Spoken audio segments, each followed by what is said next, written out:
Hello everyone, আজকে বানাবো mutton, তবে একদম অন্য রকম। তার জন্য কড়াইয়ে আমি সর্ষের তেল দিয়ে দিয়েছি। তেলটা ভালো করে গরম করব।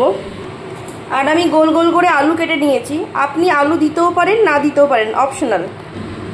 পেঁয়াজ বাটা রেডি করেছি, মশলা দেখিয়ে দিচ্ছি। পেঁয়াজ বাটা, রসুন বাটা, আদা বাটা, আর 2 চামচ মতন জিরে, 1.5 চামচ ধনে, 30টা শুকনো লঙ্কা আর 10টা মতন গোলমরিচ দিয়ে এই মশলাটা বেটে নিয়েছি। আপনি যেরকম ঝাল খাবেন সেরকম আপনি ঝাল দেবেন।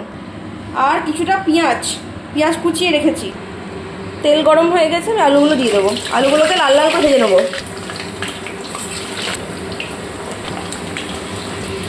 আলুগুলো আমার ভালো করে ভাজা হয়ে গেছে।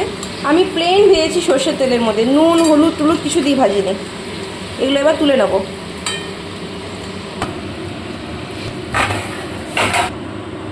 আলুগুলো ভেজে সব তুলে নিয়ে এবার দেবো একটু চিনি, তারপর দেবো অল্প করে জিরে, জাস্ট 1 চিমটি, আর দেবো একটা শুকনো লঙ্কা কুচিয়ে। এবার দেবো কুচানো পেঁয়াজ, আর এর মধ্যে 1 চিমটি নুন দিয়ে দেবো। এতে পেঁয়াজটা ভালো করে ভাজা হয়। এবার এটা একটু বাদামি করে ভেজে নেবো।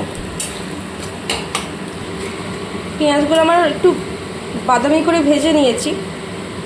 এরপর দিয়ে দেবো বেটে রাখা রসুন বাটা। এই রসুন বাটাটাকে দিয়ে 2 মিনিট মতো ভালো করে কষিয়ে নেবো। ভালো করে 2 মিনিট কষিয়ে নেবো। এরপর দেবো আদা বাটা। আমি আজকে 1 কেজি খাসির মাংসর রান্নাটা দেখাচ্ছি। হ্যাঁ, এটা দিয়ে আরও 2 মিনিট ভেজে নেবো, কষিয়ে নেবো। এবার বেটে রাখা পেঁয়াজটা দিয়ে দেবো। আমার 2 মিনিট মতন কষানো হয়ে গেছে। এবার পেঁয়াজটা দিয়ে আরও 2-3 মিনিট মতন কষিয়ে নেবো।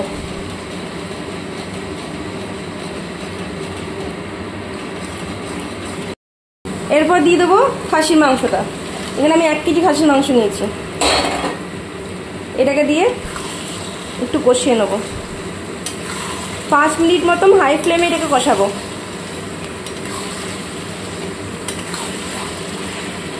5 মিনিট মতন হাই ফ্লেমে ভালো করে কষিয়ে নিয়ে এরপর দিয়ে দেবো দই, আর দেবো নুন, স্বাদ মতো নুন দিয়ে দেবেন। একটা মিডিয়াম সাইজের টমেটো কুচো করে রেখেছিলাম, ওটা দিয়ে দেবো। আর দেবো তেজপাতা। এগুলোকে দিয়ে পাক্কা 15 মিনিট কষিয়ে নেবো লো ফ্লেমে। 15 মিনিট মতো দই দিয়ে সব দিয়ে কষানো হয়ে গেছে। এরপর জিরে, ধনে, শুকনো লঙ্কা, গোলমরিচ দিয়ে যে মশলাটা করেছিলাম সেটা দিয়ে দেবো। আর দেবো হলুদ গুঁড়ো, অল্প করে গরম মশলা দেবো। এখন অল্প দেবো।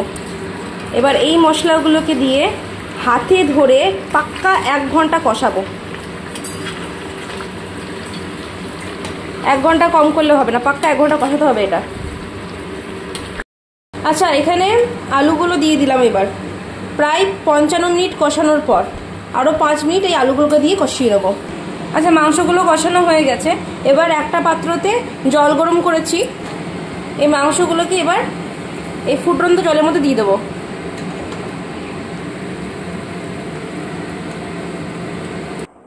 সব দিয়ে দিয়েছি। এবার এই মাংসটাকে ভালো করে সেদ্ধ করে নেবো। আলু আপনার ইচ্ছা হলে দেবেন, না হলে দেবেন না। আচ্ছা, মাংসটা যখন দেখবেন সেদ্ধ হয়ে এসছে, নামানোর 1 মিনিট আগে একটু গরম মশলা দিয়ে দেবেন। দিয়ে এটা ভালো করে ফুটিয়ে নেবো। ভালো করে নেড়ে নিয়ে ফুটিয়ে নেবো। তো মাংস আমার রান্না হয়ে গেছে। এইভাবে খাসির মাংসের রেসিপিটি একবার বানিয়ে দেখবেন, দারুণ খেতে হয়। একদম অন্যরকম ভাবে রান্নার প্রসেস প্লাস খেতেও অন্যরকম হয়। একবার মাস্ট ট্রাই করবেন। So tata.